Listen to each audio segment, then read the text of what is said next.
글렌 영켄 버지니아 주지사가 애난데일 한인타운을 찾아 한인을 비롯한 아텍의 리더들과 간담회를 가졌습니다. 취임의 처음 있는 일이라 제가 직접 취재를 했습니다. And the 74th governor of Virginia, Glenn Youngkin, is a homegrown Virginian who grew up in Richmond and Virginia Beach. Under the leadership of Governor Youngkin in the last 5 months, in just 5 months, Virginia's economy, job creation, and business opportunities are beginning to flourish. The governor has consistently reaffirmed the rights of parents in their children's education. He supports parents by bravely announcing eliminating the use of inherently divisive concepts in educational institutions and by raising the level of academic excellence. During his first 100 days in office, the governor has issued 17 executive actions and signed 700 bills. Please welcome Governor Glenn Youngkin. Would you like to say a few words? All right, good morning, everybody. And again, thank you all for coming. Secretary Gadara, thank you for being here. Superintendent, thank you so much for emceeing today. We're going to keep our comments short because the purpose of this is to hear from all of you. And one of the things that is just such a foundational principle of our administration is that we have 8.6 million bosses, and our job is to listen to you. Thank you very much for your kind comments. I also want to wish everyone a blessed and happy Asian American and Pacific Islander Heritage Month. It gives us a chance to really recognize the fact that Virginia brings together cultures and people from all over the world. It makes us better. It makes our communities richer, and we have to celebrate that. I also recognize that the other side of that is occasionally we have just absolutely uncalled for and unacceptable reactions. You know, last year at this time, we saw hatred towards Asian Americans in Georgia, and we're not going to allow that in Virginia. We're just not going to allow it in Virginia. The first 100 days has been really exciting, and I think really when it comes to education, we have done a lot. We have a lot more to do, Madam Secretary. But I think that the cornerstone of this is recognizing the absolute rights of parents to make decisions in their children's education. We will never deviate from that commitment. We're working to raise expectations and standards in schools. We should be a commonwealth of excellence, and recognizing that we need to raise both the floor and the ceiling, not lower the ceiling. And we can do both. I was extremely pleased now a week before last to sign the Virginia Literacy Bill, which in fact did 3 big things. One, it enabled us to shine a light on the literacy challenge that we have in Virginia, data that's been available for a long time but has never really been disclosed.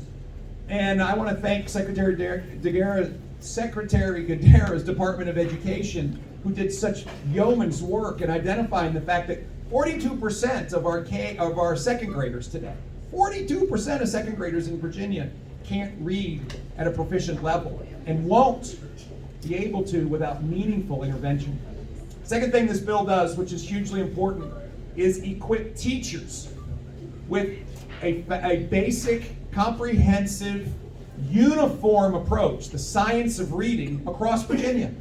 So guess what? We know it works, and all Virginia teachers are going to use the science of reading to teach K through 3rd children to read. How about that? And finally, reading coaches. Reading coaches for children who need it. This is a really important bill, and it gets back to the recognition that we should have expectations of excellence, that all Virginia children should be able to read at a proficient level. Third thing that I'm very excited about is the fact that as we head into this new school year, we in fact are going to see our Department of Education be able to partner with parents, to be able to offer new insights into how schools are doing. And this data approach is going to be the key to transparency and engagement across the Commonwealth. It also translates into innovation in schools. And we have to press forward with our lab school initiative in schools all over Virginia. I was so pleased a couple weeks ago. We signed an agreement with Google. Google is going to invest $300 million into Virginia as their next expansion and commitment to Virginia, but they also agreed to invest $250,000 in innovative lab schools in computer science. And so we have basically the foundational school in Richmond called Code RVA, and immediately we're going to begin to launch a network of computer science focused schools across the Commonwealth within the public school systems that are open to all Virginia kids.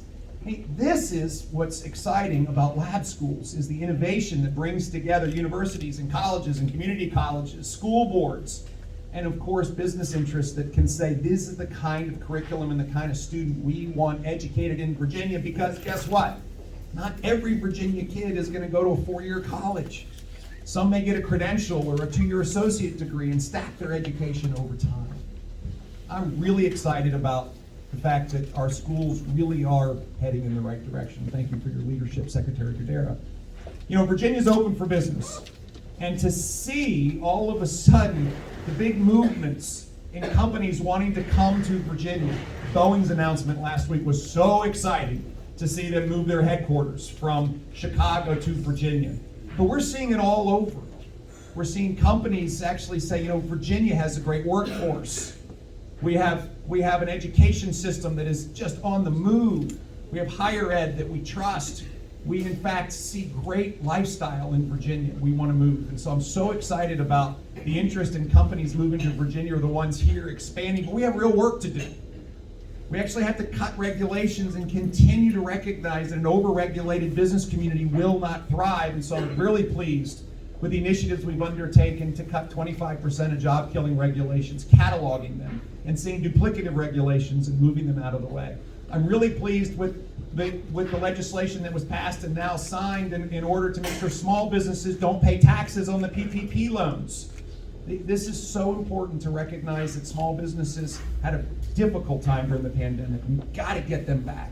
And finally, legislation that was passed to allow small businesses to come together in associations to offer health care at a much cheaper cost than they could on their own, if they could at all on their own. So we're going to continue to work to make Virginia the best place to live, work, raise a family, and start a business. Finally, I am very, very pleased with the way that we are working to make.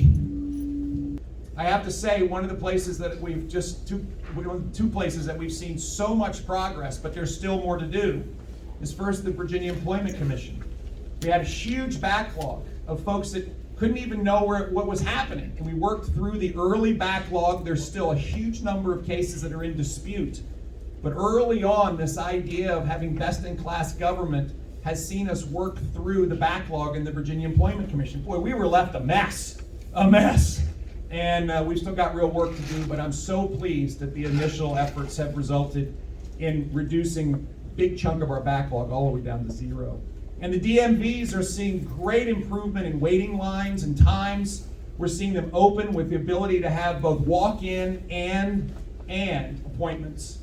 And I have to say, I'm extremely pleased with the efforts in order to make Virginia's government work for you all, as opposed to tell us what to do all the time.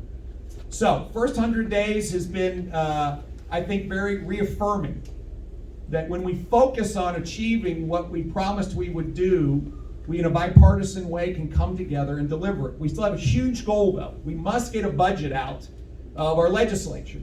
And right now, we continue to see it stalled. And I'm encouraging, particularly our Senate leadership, along with our House leadership, to send me a budget that will cut taxes. Never before have we been in a circumstance where we're going to see $14 billion of incremental money in the system than what we thought. Excess taxation has resulted in $14 billion more than we thought. 5 of it should go to cut taxes, 9 of it should invest in most important initiatives. Education, the largest education budget in the history of Virginia, to give teacher raises, to fund lab schools, to fund programs for students with special needs, to invest in school construction creatively with localities, We need to invest in law enforcement, raising salaries so that we can fill the ranks. We can invest in equipment. We can invest in training. We can invest in community programs that actually work to prevent crime before it happens. We need to invest in our behavioral and mental health system. God, we have an absolute crisis going on right now, and we know it. We need to raise salaries. We need to invest in facilities. We need to provide Virginians help who need it most. So we can get this done. I just need a budget. I just need a budget, and I am waiting. I won't say I'm waiting patiently because I'm not patient. I think it should be delivered right now, and I hope that this gets done in the very, very near future. So I want to thank everybody for coming today. 지금까지 애난데일에서 김성환이 간다였습니다.